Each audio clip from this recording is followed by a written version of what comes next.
My friends, I am in your debt. Think nothing of it. Your wounds are healing well, I trust. Some wounds do not heal.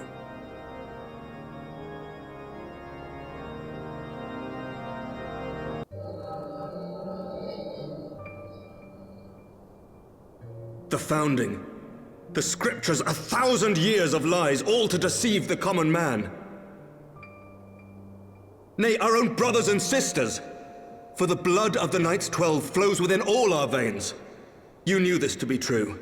You knew, and you concealed it.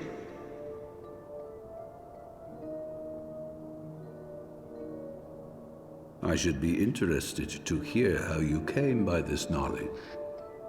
But yes, you have the right of it.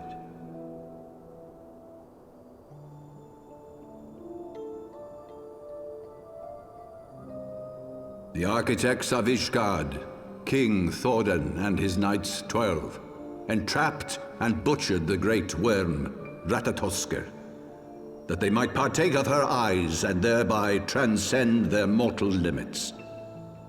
Upon learning of their treachery, Nidhogg was consumed with a murderous and justified rage. I dare say you know what followed. The great worm slew the king and half of his knights. Aye, but Nidhogg was subdued, and his eyes plucked from their sockets by the knights that remained. Their one mistake was to show mercy, for from his brother Hreysvelgr did Nidhogg receive a new eye, thus rejuvenating his form and empowering him to embark upon an eternal quest for vengeance. Whilst Thordan's son Haldreth took one of Nidhogg's eyes and learned to wield its power in defense of his people. Thus was the first Azure Dragoon born, and ever since that time, his honored successors have risen to drive Nidhogg from our lands whenever the worm has returned to plague us.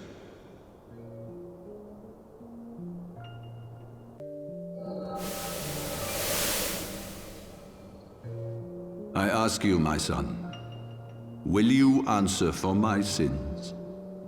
Will your son and his son answer for me as well?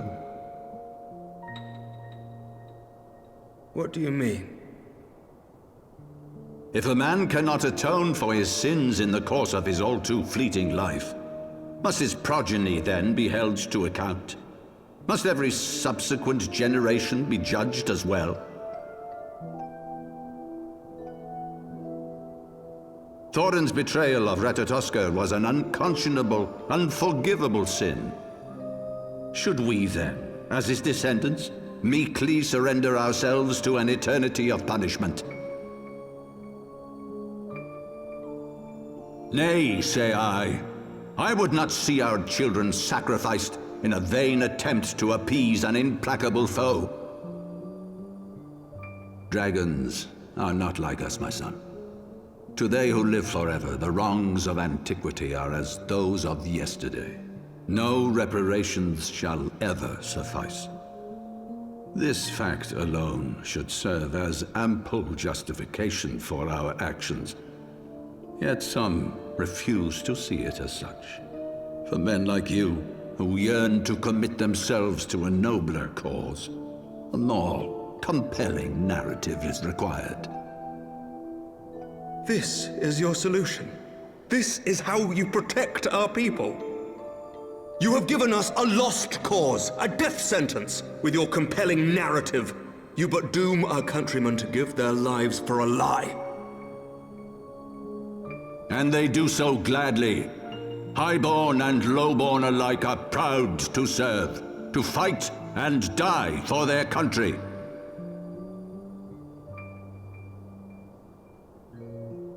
And what would you say to them? What would you tell the wives who have lost their husbands? The mothers who have lost their sons? That their loved ones died for naught?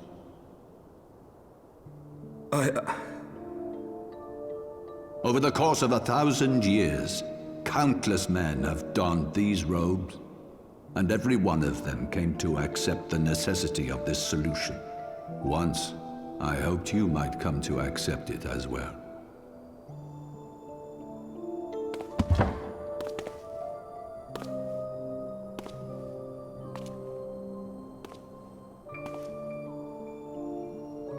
Do not despair, my son. Soon I shall free us from the sins of antiquity, and bring about the change you so fervently desire.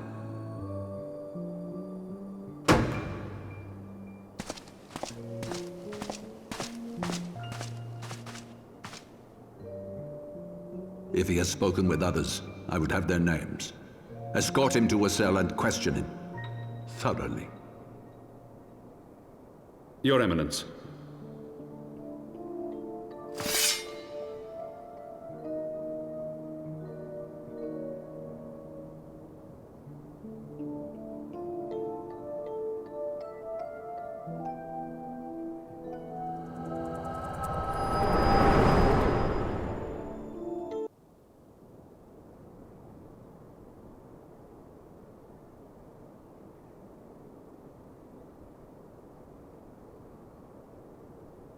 You saw something, did you not? A vision of the past?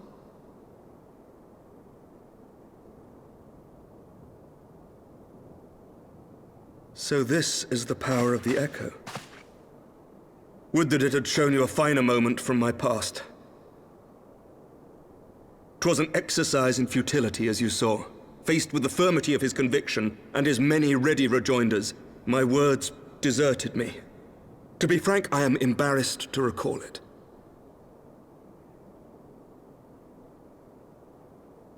A friend once impressed upon me the importance of differentiating between words, deeds, and beliefs.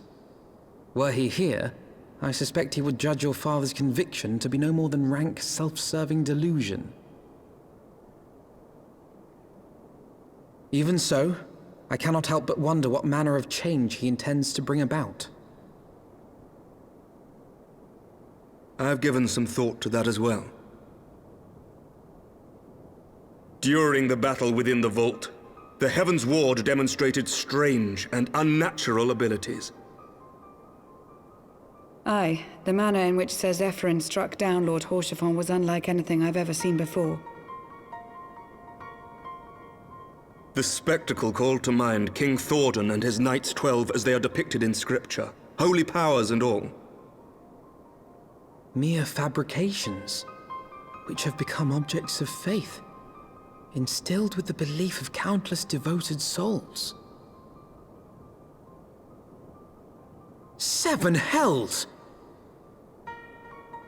If Lady Iceheart can use her own body as a vessel for summoning, I see no reason why others could not. Are the Heavensward truly so reckless? Unbelievable! As they fled, my father spoke of Aziz La. Though I know not what he intends, I fear no good shall come of it. His ambitions are too great, and his minions too powerful. We must find the Heavensward and stop my father before it is too late.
to the northern reaches of the Sea of Clouds, where countless isles yet remained uncharted.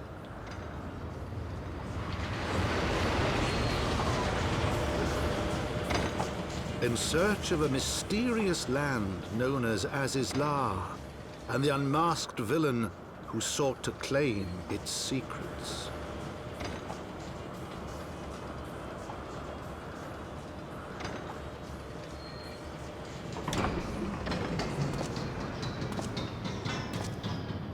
Oblivious to the new threat which followed in their wake, they came.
Heidelin, all made.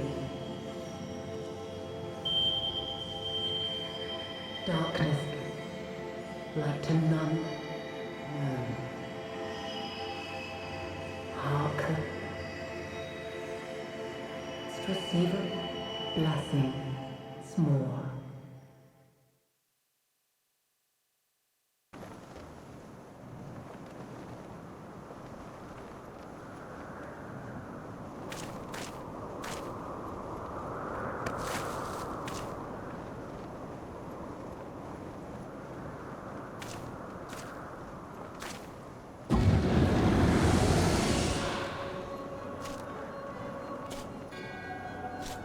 So falls the Lord of Mists, as did all others before him. How many times does this make, warrior of light? Ah, how much you have grown, far beyond the limits of mere mortals. He has what we seek.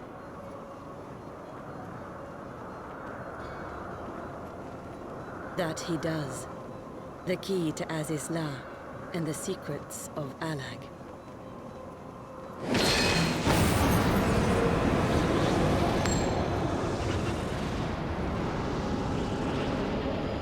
I see you have regained the blessing of light, albeit at a fraction of its former strength.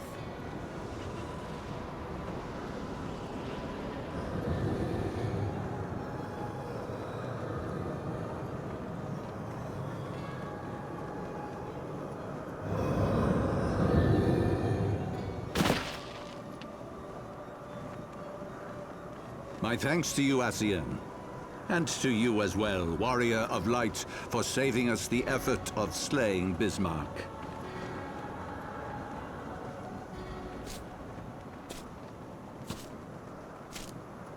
Now that the key is within our grasp, the path to the heavens shall at last be laid bare.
By our deeds shall the wrongs of antiquity be righted, and man reclaim the reins of history.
Wait, something is amiss.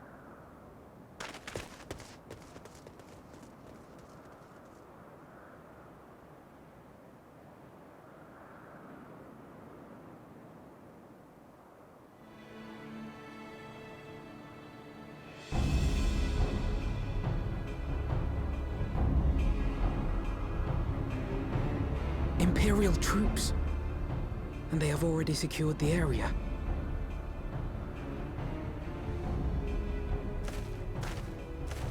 Reveal yourselves at once!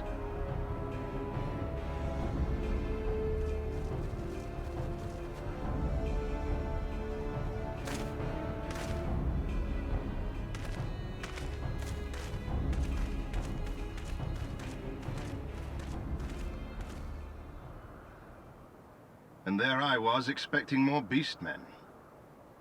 Who are you?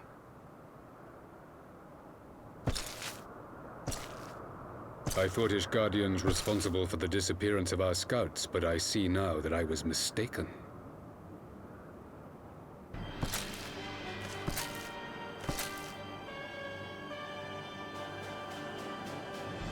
Just as Huayer observed, the Warrior of Light is wont to appear at the most inopportune times. The Warrior of Light? He who bested Van Baelsar? It would seem that the famous hero of Eorzea seeks Azizlar as well. Hardly unexpected.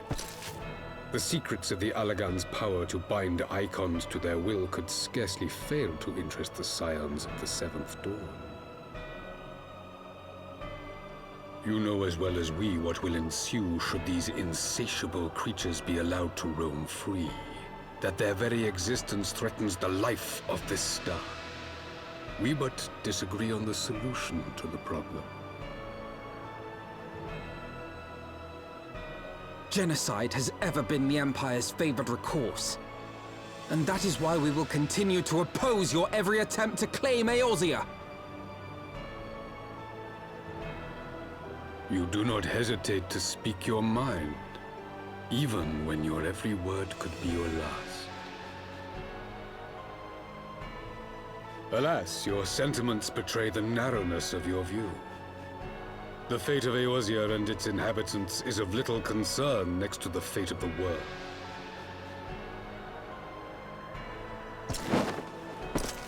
Tis my solemn charge as Emperor to bring the icons to heel. If this requires the extermination of certain elements, then so be it.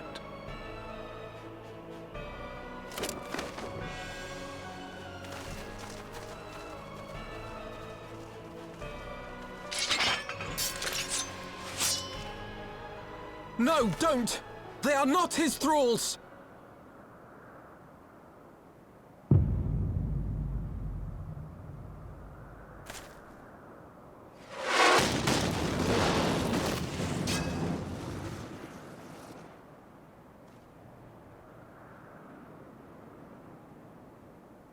Where did that come from? Take cover!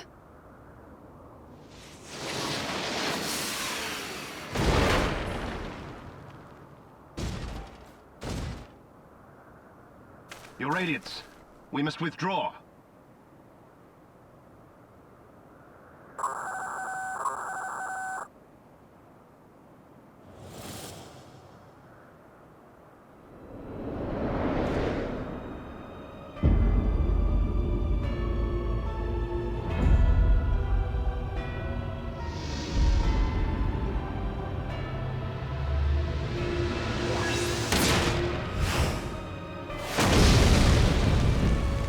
We shall meet again, Warrior of Light. On that you have my word.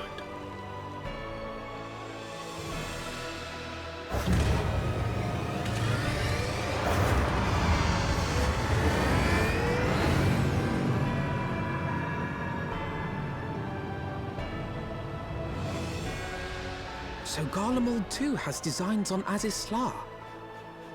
But why would the Emperor himself elect to lead the expedition?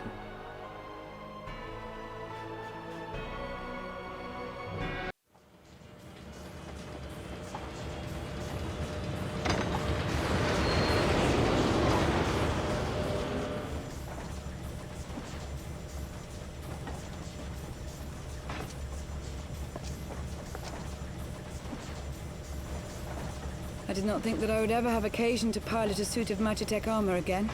Least of all under these circumstances.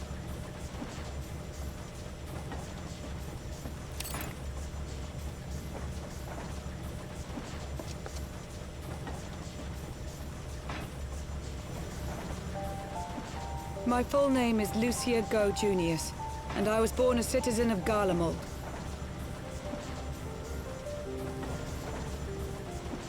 Ah, that explains it.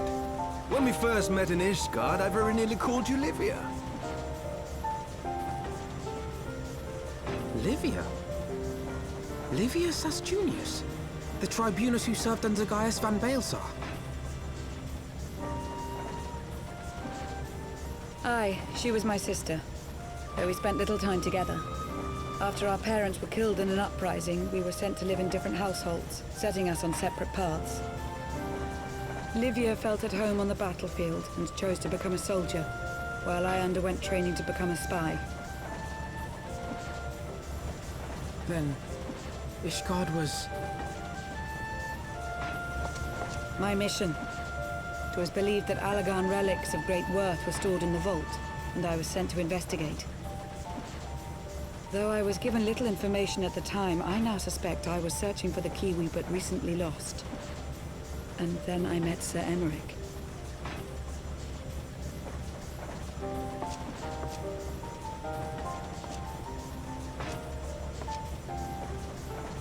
It was his usefulness to my mission which prompted me to approach him.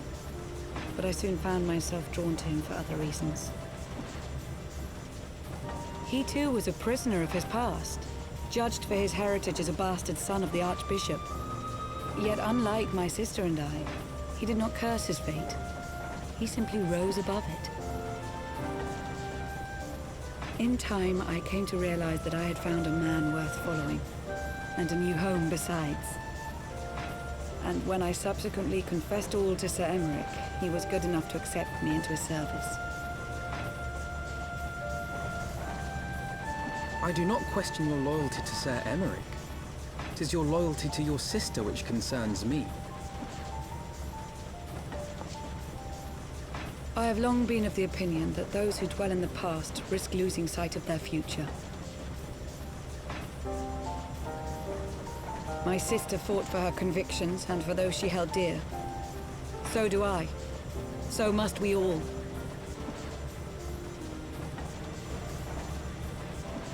Well, I, for one, am happy to welcome a fellow Garlean to our merry band. Especially one who can make Magitech armor sing.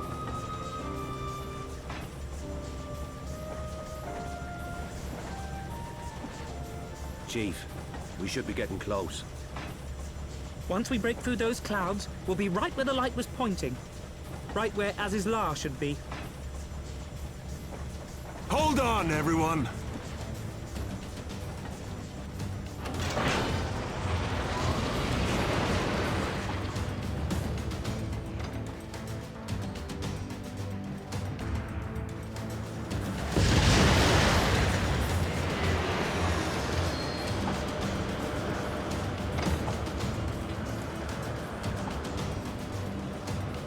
Look! I think that's it!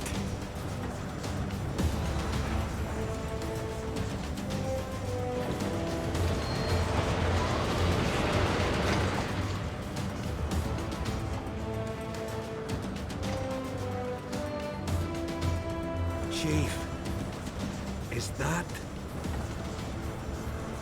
Allagan? Aye. There's no mistaking their handiwork.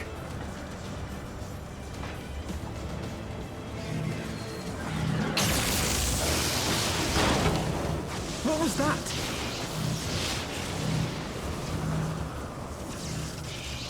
Some sort of barrier.